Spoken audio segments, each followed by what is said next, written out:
Hello बच्चों, कैसे हैं आप सब। आशा करती हूँ कि आप स्वस्थ होंगे, मस्त होंगे और अपनी पढ़ाई में व्यस्त होंगे।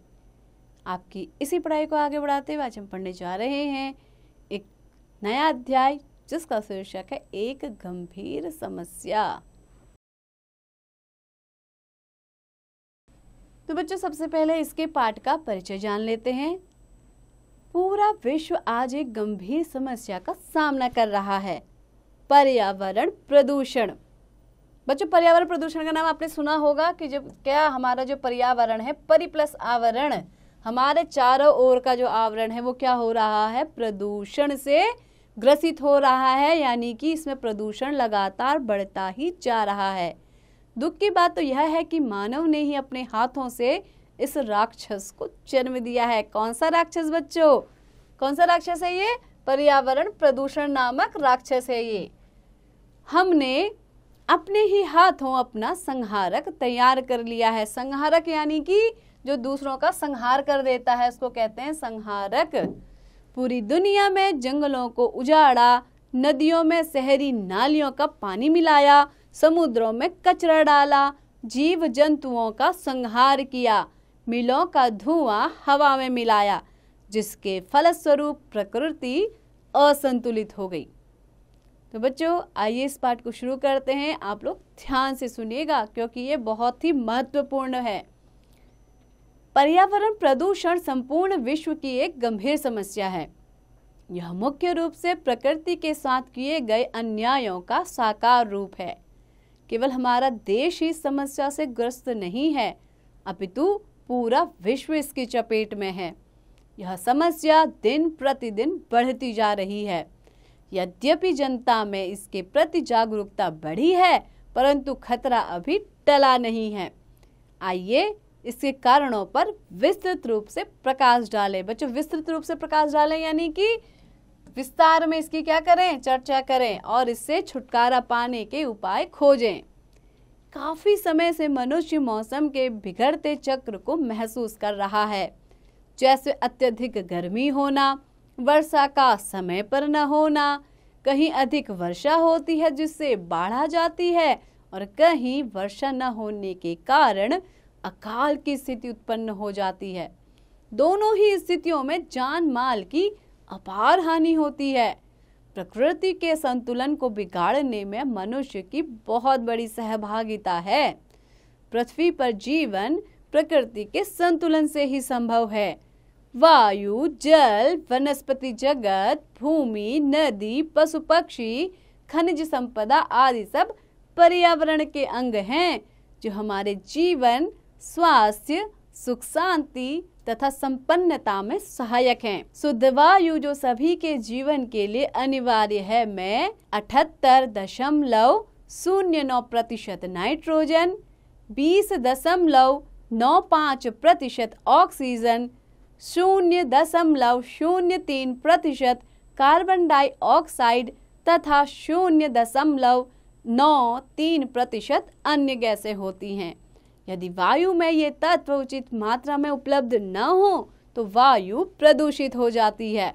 गाड़ियों के धुएं से, फैक्ट्री के धुएं से और पेड़ पौधों के कटने से वायु में कार्बन डाइऑक्साइड की मात्रा बढ़ती रहती है।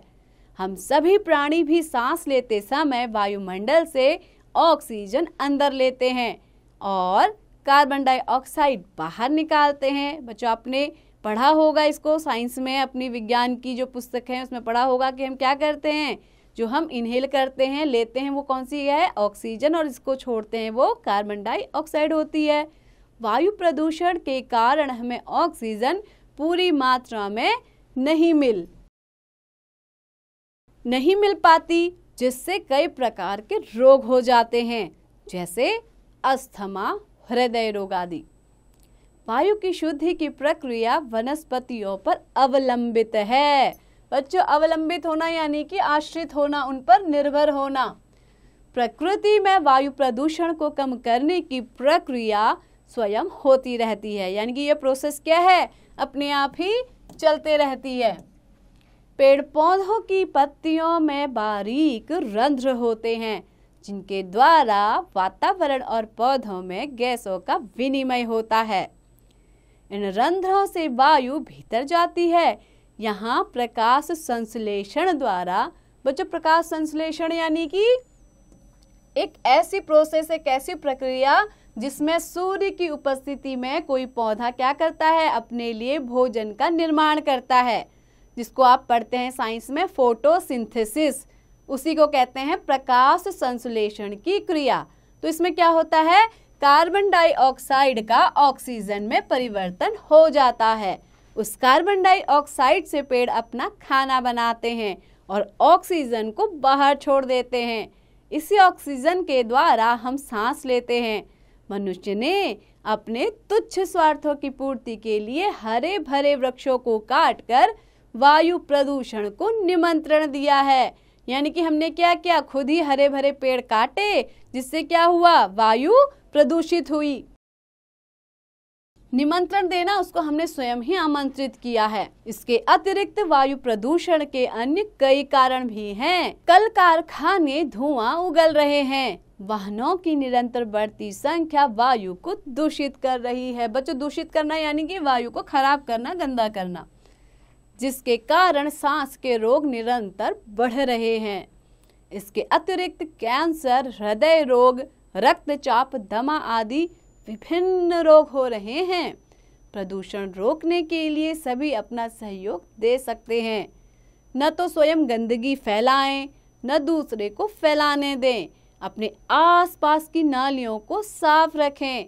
खुले में मलमूत्र त्याग न करें। अधिक से अधिक वृक्ष लगाकर वातावरण को हरा भरा बनाएं। केंद्रीय तथा राज्य सरकारें अनेक वृक्षारोपण कार्यक्रम चलाती हैं, पर यह हमारे सक्रिय सहयोग के बिना सफल होना संभव नहीं है।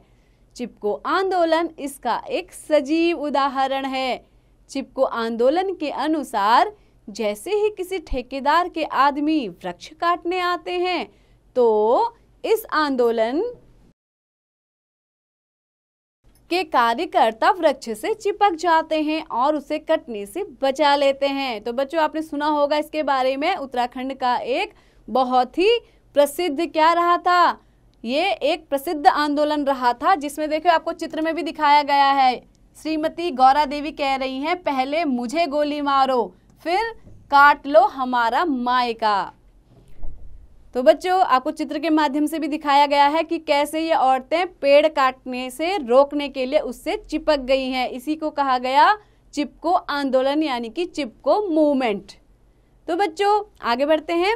प्रदूषण पर विराम लगाने के लिए जनसंख्या पर भी काबू रखना अनिवार्य है।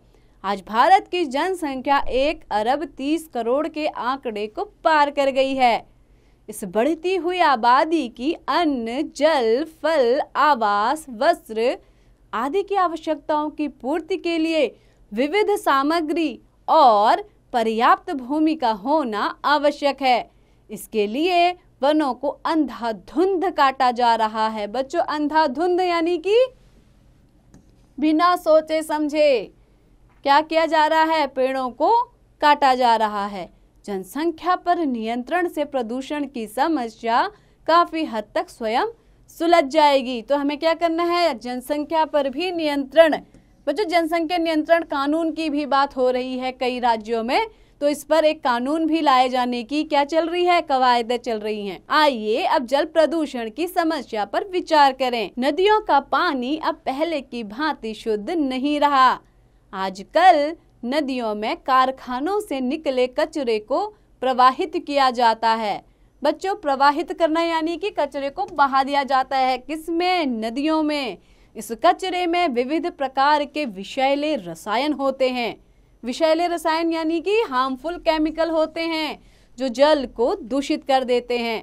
शहरों के गंदे नालों का पानी भी नदियों में मिलता है। इससे जल पीने के योग्य नहीं रहता और कई प्रकार की पेट की बीमारियां हो जाती हैं। हमारे घरों में जो नलों में पानी आता है वह पहले शुद्ध किया जाता है, परंतु यह पूरी तरह से शुद्ध नहीं हो पाता, क्योंकि पूरी तरह कीटाणु मुक्त नहीं हो पाता। अतः घरों में पीने से पहले पानी को उबालना चाहिए। वाहनों के हॉर्न, लाउड स्पीकरों तथा रेडियो, टीवी की ऊंची आवाज से ध्वनि प्रदूषण होता है। बच्चों आपको किसके बारे में बता रहे हैं अब? ध्वनि प्रदूषण, यानी कि आवाज के माध्यम से, जो शोरगुल के माध्यम से प्रदूषण होता है उसको कहते हैं ध्वनि प्रदूषण। तेज ध्वनि के कारण हमारी श्रवण शक्ति पर तो बुरा प्रभाव पड़ता ही है। बच्चों श्रवण शक्ति यानी कि सुनने की जो हमारी क्षमता है, शक्ति है, वो क्या होती है? इससे प्रभावित होती है।